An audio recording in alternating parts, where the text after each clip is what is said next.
Welcome to our latest session of Sunday Morning Together. This week, we're starting a new series called The Promised People, and we're starting with the birth of Moses and looking at how God keeps all of his people safe. Many years ago, God's people lived in tents in Egypt. At first, they had moved to Egypt as special guests of the Pharaoh. Their ancestor Joseph had saved the whole country of Egypt from famine. But now, 400 years later, the memories of Joseph and the old Pharaoh had died. The current Pharaoh did not like it that there were so many Israelites living in his country. He thought, what if we are attacked by enemies?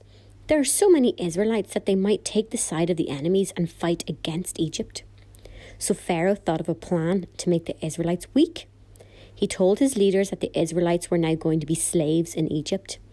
They would have to work very hard but never get paid. The Israelites were forced to carry large stones and build huge buildings like the pyramids. They were treated very badly. Even though they were treated so badly, Pharaoh's plan to make them weak did not work. Still, the population of the Israelites increased. More and more children were born. Pharaoh was so angry that he thought up another plan to stop the number of Israelites from increasing. 2 women were midwives who helped the Israelite mothers when they were having their babies. Pharaoh called a woman before him and said, every time when you are helping a mother and she gives birth to a boy, I want you to kill the baby boy right away. Now I will stop the boys growing up to fight against me, Pharaoh thought to himself. But once again, the plan did not work. The midwives tricked Pharaoh and told him that they could never make it there in time to kill the baby boys. Pharaoh was furious. He now made a new law that was terrible. He told everyone in Egypt that if they saw a baby boy among the Israelites, they were to take the baby boy and throw him into the Nile River so that he would die. Of all the times to have a baby boy, this was probably the worst. But this is when Jochebed and her husband Amram gave birth to their 3rd child. He was a boy and his name was Moses. Amram and Jochebed loved Moses. His big sister Miriam and his big brother Aaron loved Moses too. They did not want anyone to take him and kill him. For 3 months they hid baby Moses so no one knew they had a baby boy. But babies cannot be hidden for very long. A baby cries and crawls and soon the neighbours would know he was there. So Jochebed had her own plan to protect Moses.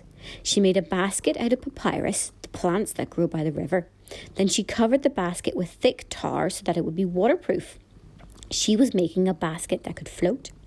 Jochebed put the baby in the basket at the edge of the river.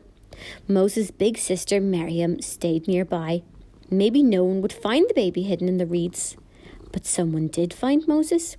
Of all the people who might find him, it was Pharaoh's own daughter, the princess. Her handmaid brought the baby to her. Little Moses was crying and she felt sorry for him. She knew the baby was an Israelite, but even though her father had commanded everyone in Egypt to throw Israelite baby boys into the Nile River, she wanted to keep him. Moses' big sister Miriam was watching as all of this happened. Bravely, Miriam approached the princess and said that someone would need to take care of the baby since he was so small. Miriam asked if the princess would like her to go and find an Israelite woman to be like a caregiver or nurse to the baby. Pharaoh's daughter thought that this was a very good idea. The princess said that she would like to pay a woman to do all of that work. When the baby got older, he could come and live in the palace with her. So who do you think Miriam brought back to the princess? It was their very own mother. God helped Moses' family take care of him and protect him. Moses stayed in their house with them until he was big enough to live in the palace with the princess. Even though Pharaoh had all kinds of plans to hurt God's people, God knew that someday Moses would be a great leader of his people. Even though there was danger everywhere, Moses grew up safely in the very palace where Pharaoh lived. Thank you for joining in with us for another week. In the Google Drive link below, you will find a couple of worksheets for your family to continue their learning. If you'd like to join in live with us at 10:15 a.m. on a Sunday, please email through and we'll get you added in.